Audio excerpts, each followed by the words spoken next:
Well, good morning. It's cold. It's minus 20. And I actually slept in a little bit today. So the Amy woke up early in the morning. She was sick. Wasn't feeling good.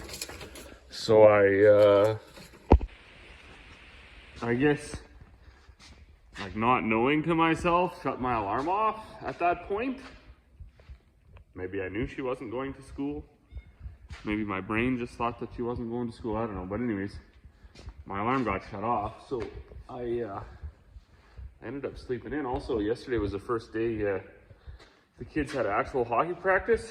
It's like the first time I've been on skates in a rink skating in, like, I don't know, years. So we've had skating parties, and we do build the rink out here, but that's kind of just, like lollygagging around when you see those Winter Wonderland movies where people are like skating in Central Park, New York, and they're just like wobbling around.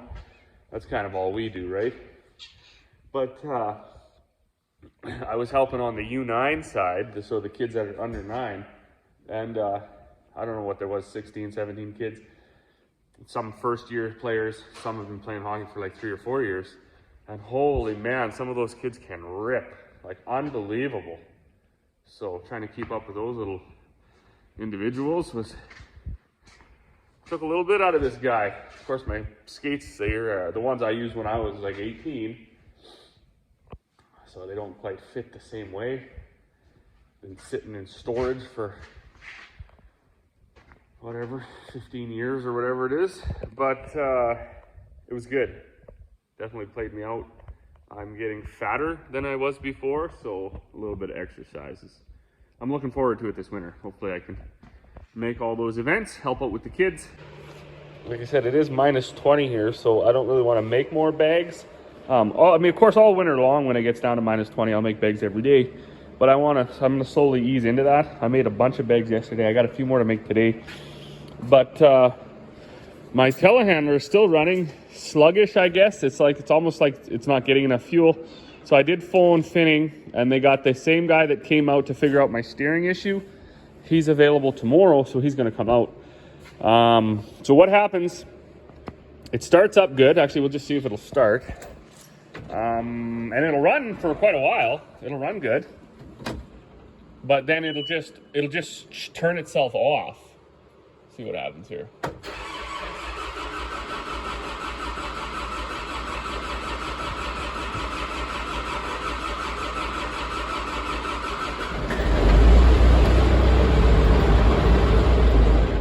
So it'll do that. And like I would say, for being in a heated shop, that cranked over way too long. It should have just fired right up.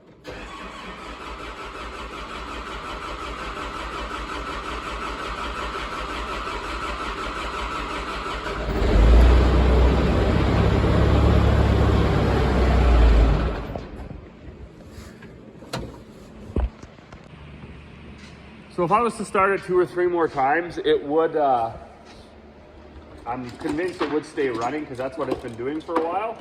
But, you get away with most of the day. You might stall 1 or 2 more times throughout the whole day.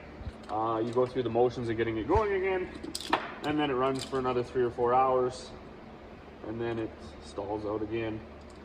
So one thing that was concerning to me yesterday is when I jumped in it, the cab fan switch wouldn't work. So I hopped out and I checked these 2 fuses right here. That's cab fan 25, cab fan 15, I'm assuming for the different speeds. They were both blown. Now, this 10 amp fuse, if you remember back, was the one that controlled the circle steering, or the steering functions on the telehandler. It's this 10 amp one. That was the one where the wires were shorted out and it kept blowing. This is the fan one. So I don't know if it's maybe they run in a similar thing and they're actually shorting out. I was hoping there would be a fuel one here too, for a fuel pump or something, but there isn't. From what I understand, there's supposed to be I don't even know what this symbol means. There's one here and there's one here. That's a relay. What does that mean? If there's anybody watching that knows, I'd be curious to know what that means. But I don't see another fuel one anywhere. unfortunately. So what I'm going to do is I'm going to pop this pan off the bottom here. I might even take the tank right out, because when I phoned the service manager, he asked me, he said, did you blow back through the fuel supply line? Maybe you just got some crud in there. And I'm hoping that I do have some crud in there. Fuel line's here, fuel line here. I don't know which one is the fuel supply line. I'm assuming this is the return line, but I don't know that either. Yeah, I have no idea. So what I gotta do is I gotta make sure I pull the cap off the other side so I'm blow the fuel tank up. And then I'm gonna just put some air to a few spots, see if it comes out. Other than that, everything is running pretty decent. I'm gonna pull the cab fan out of this too, check resistance on that. And then, I don't know, cab fan for this is over $1,000. And I don't know, I'm cheap. I don't know if it's worth it. Like, it probably is. It's nice to have heat. But, like, it doesn't have an air conditioner, so I don't know. I guess it'll all depend if they can get it running, or we ought to scrap the whole thing. I get kind of discouraged when it comes to things like this, because I've been through a few issues where I was given poor advice, like, oh, we'll never be able to fix it. In fact, I was talking to Douglas Lake just the other day, the New Holland dealer, and the lady was telling me that they have been waiting for a few years on some parts for some machines, back ordered for seed drills and stuff. So I don't know how those people are getting by with their equipment. I guess you just don't seed for a few years. But we hear that all too much lately, that things are back ordered or whatever, and it's pretty discouraging. But anyways, I can't be yakking the whole time here. I gotta take some bolts out, or else nothing's gonna be better by the end of the day if I don't do a couple of bolts. Holy man, did I talk for a long time today. It's already 4:15, and I've basically accomplished nothing. I did get the seat out of that telehandler over there, and I got the cab fan blower it's totally pooched. So that'll be a new one. I called Finning. It's over $1,000, so that's not happening. Let's see if I can find an aftermarket one somewhere, because with most things, like 99% of stuff, it was never made for a specific machine. It was made, and then the machine was made around it, right? So the blower motor, for instance, probably has 1,000 different applications. In fact, what I did see on the internet, apparently is very common in school buses. So if you buy the one for the school bus, it's $100. If you buy the one from Finning, that's exactly the same thing, it's $1,000. So be on the lookout for stuff like that. My problem right now is the US company doesn't ship to Canada, so I got to find a way to get around that. I did message my buddy at Pat's. Maybe they can get it through their supplier. Probably won't be $100 American, probably $500 Canadian, but I mean, it's still cheaper than $1,000, because the one at Finning, the closest one is in Seattle, so it's got to come from the States anyways, boggles the mind. We did get a new coil. I'm pretty sad that it's not blue, but whatever. Black is okay. This is black, and that's black, and that's black, and this all oil spill is black, so may as well be black, I guess. The other 6-volt one was blue. I thought that was pretty cool. Now, let's see if it'll start. So it's actually not plugged in. It hasn't been plugged in for like 7 hours. But I think it'll start. I think it's good.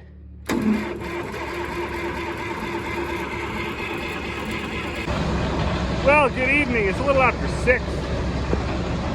Did too much talking today. I wasn't on my game. You guys ever have one of those days where you should have quit an hour earlier? So my day was off to a rocky start, like right off the hippity hop. So kids were sick last night. Somehow, I think I shut my alarm off, and somehow it got shut off. So slept in this morning, wasn't too comfortable with that. But then I was trying to be optimistic about it. It was minus 20 this morning anyways, so no big deal, right? I came out, I blew back air through all these lines in the telehandler, and he's actually running like a top right now. I don't think the problem's fixed, but between that fuel, whatever valve, fuel control valve, and blowing the air back and changing the fuel filters, I don't know, seriously working. Put a new coil in there.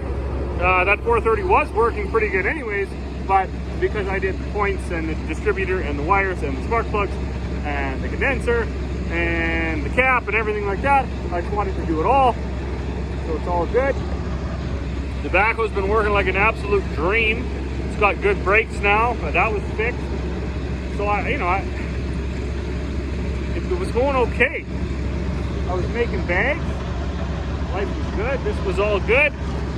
I was standing over here and I was thinking to myself, this year I'm not going to walk away from pails that are filling out of my mill mix tank. So the mill mix tank, I use that for making chicken feed, pig feed, 4-H feed.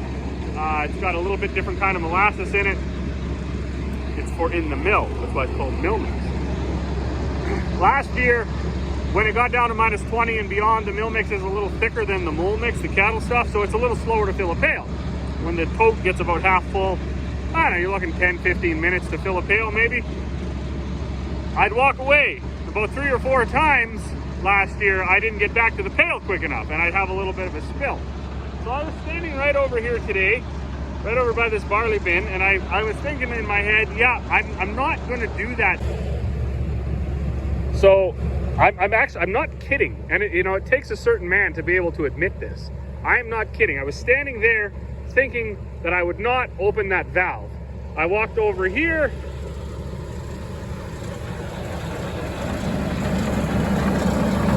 This is what I was greeted with.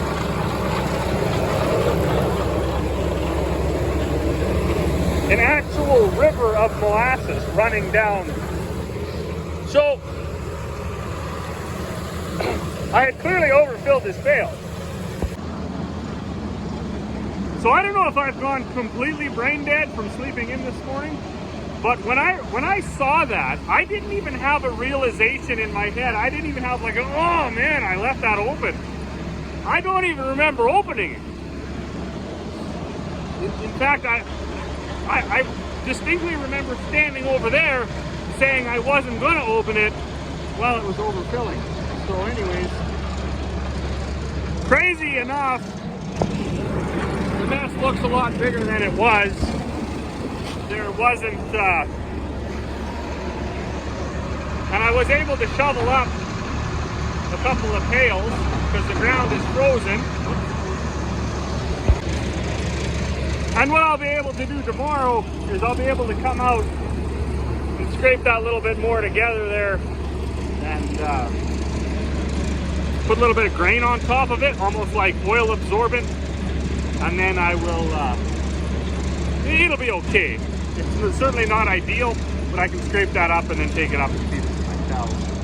But yeah,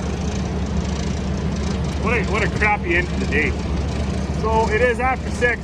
This is my last bag that I'm going to make for the evening. I'm going to spread some barley on here, some rolled barley, get that soaked up, scrape it up in the morning. So hopefully tomorrow's a better day. So as always, thanks for watching, and we'll see you all on the next one.